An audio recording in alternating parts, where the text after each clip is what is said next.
It's time to discuss today's top stories with Andrew Neil and Beverly Turner. Morning to Good morning. both of you. Lots to talk about Morning. today. So the statement has just been released from Buckingham Palace.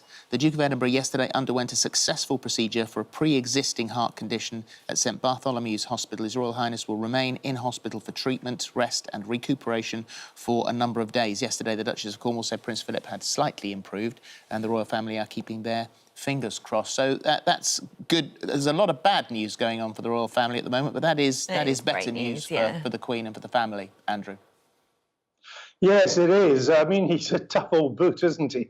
I mean, 100 and all these things wrong with him, and yet he still seems to be improving. It'll become a great relief to the Queen for a start, but to all of the royal family.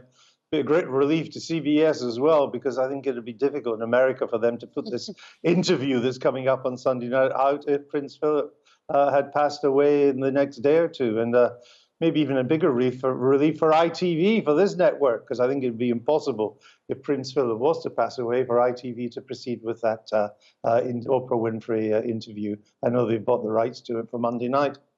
Well, while you're talking about that interview, there's another teaser clip that's been released overnight. So, Beverly, a lot of people are saying that maybe this clip has been released in kind of response to these accusations of bullying here. What do you think of that?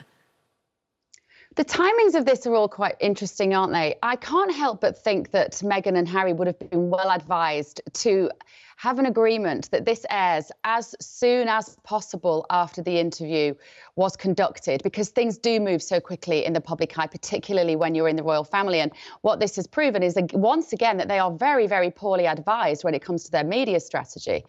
The idea that they've released this clip in response to the palace now executing an investigation into the claims of bullying, possibly. But what it also shows is that nobody is going to win in this. I was thinking, you know what they sort of remind me of? And this, bear with me, because my analogy, you may sound a bit crazy at first, but it was sort of, if you remember with Paul McCartney and Heather Mills McCartney, when you have a high profile split, the dignified approach is to stay silent. So Paul McCartney got out of that very, very well, and he got out of it unscathed, and he remained in the public eye. If you remember, Heather Mills McCartney was doing interviews left, right and centre, no doubt on that very sofa there, and she didn't fare well in it. And so I'm really surprised that the royal family have chosen to take them on.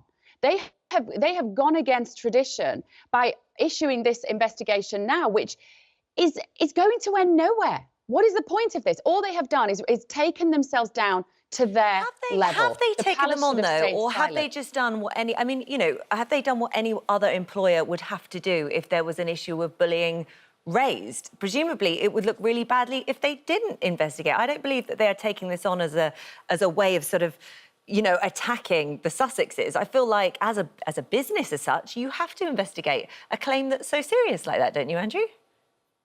You do have to investigate, and sometimes it can lead to real trouble, as Nicola Sturgeon is finding out in Scotland. But the original complaints go back to 2018, so why wasn't the investigation started then? And I kind of agree. I think the palace is kind of playing into the Mr. and Mrs. Markle's agenda here. I think that, you know, they're in a battle for continued relevance, because as time goes on, their relevance will be in decline and they'll become less, you know, you can only do Oprah Winfrey once, really, and get the big bucks and the massive ratings. And I think they are just heading for irrelevance.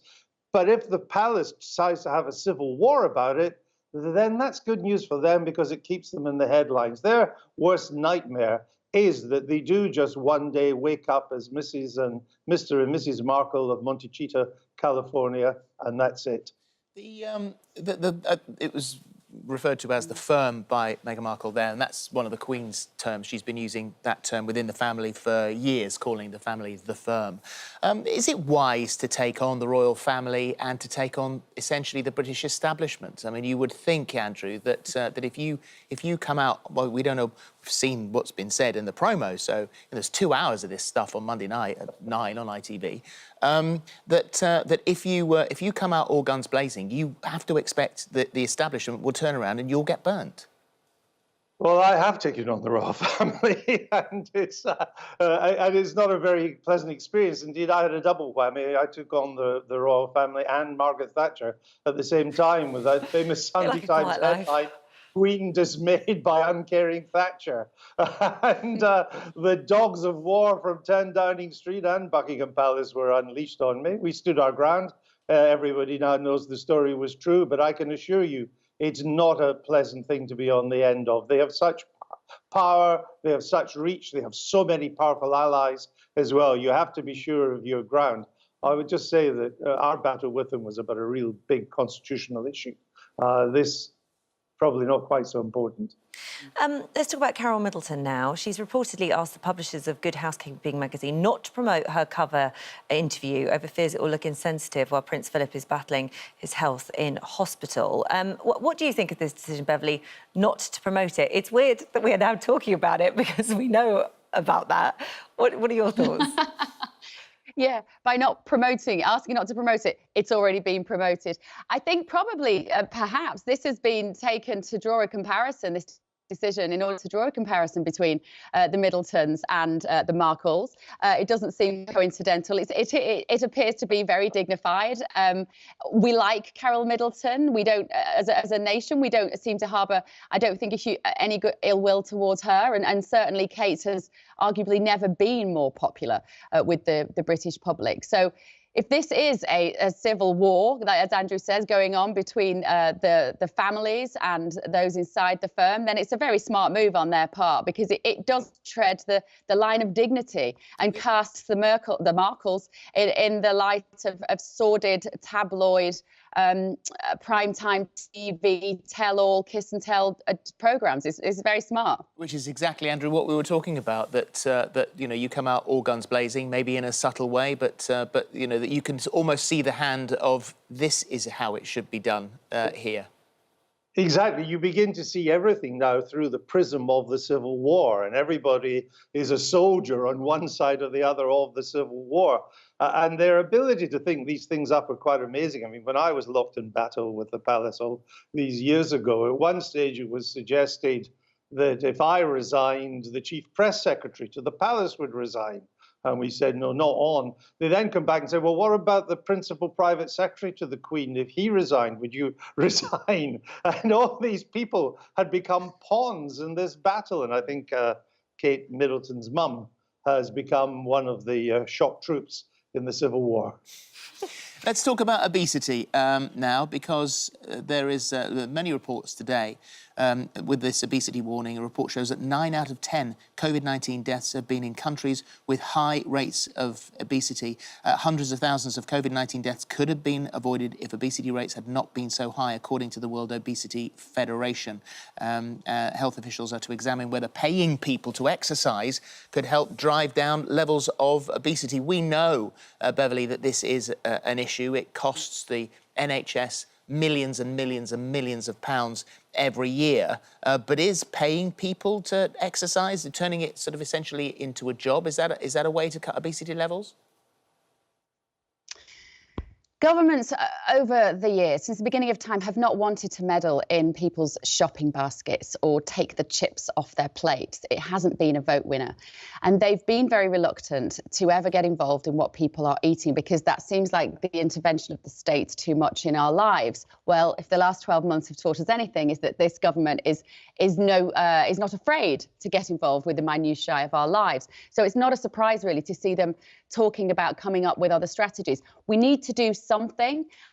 I think paying people sounds like it's probably not the solution.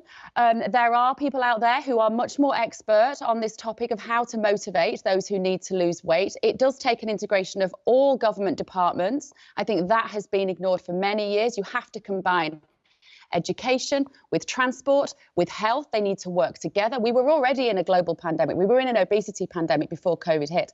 And if you have a BMI over 40, you are 90% more likely to die from COVID. And this has been, we have known this for nearly a year now. And I've been surprised that the government did the opposite, and they paid us to you know, eat out to help out and go and eat a 4,000 calorie meal instead of mandating going for a run around the block. So they have, I think the other thing is we don't know, we aren't sure how we feel about obesity in this country, because there's a body positivity movement who have done a lot of good to help particularly young women feel better about being a little larger and not necessarily being a size 8, size 10 you see on models. But where does that leave us when we talk about visceral fat, internal health? We're very confused at the moment as to whether it's a good thing to be overweight because it shows a sign of individualism, or whether that's a bad thing. When we come out of this, there are some huge questions to ask, but I don't think necessarily that paying people to exercise is the solution. There's often an emotional connection. There's a comfort eating element. There is often depression. There is often a lack of purpose in their job. Yeah. I think paying them could be a little deriding, actually, and a little bit demeaning for people. And a final word on this, Andrew. Well, it's a huge cultural and medical problem. The pandemic has brought it to the fore because our levels of obesity are high, and it's part of the reason, not the only reason. Government incompetence plays a part too, but it's part of the reason why our death toll has been so high.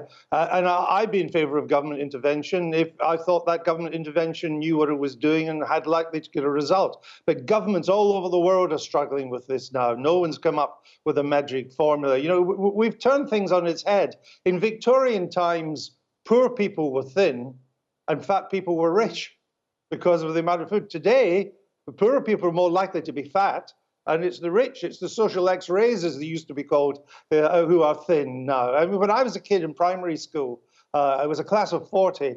There were at most 1 or 2 kids in primary school who were substantially overweight. Now it could be up to half the class. I think it's a real problem. Even in France, with its Mediterranean diet and all the rest of it, it's partly a problem of prosperity, of lack of exercise. When I was a kid, I walked 3 miles to school and back again, or had a bike. These days, you get taken by a car. I understand it.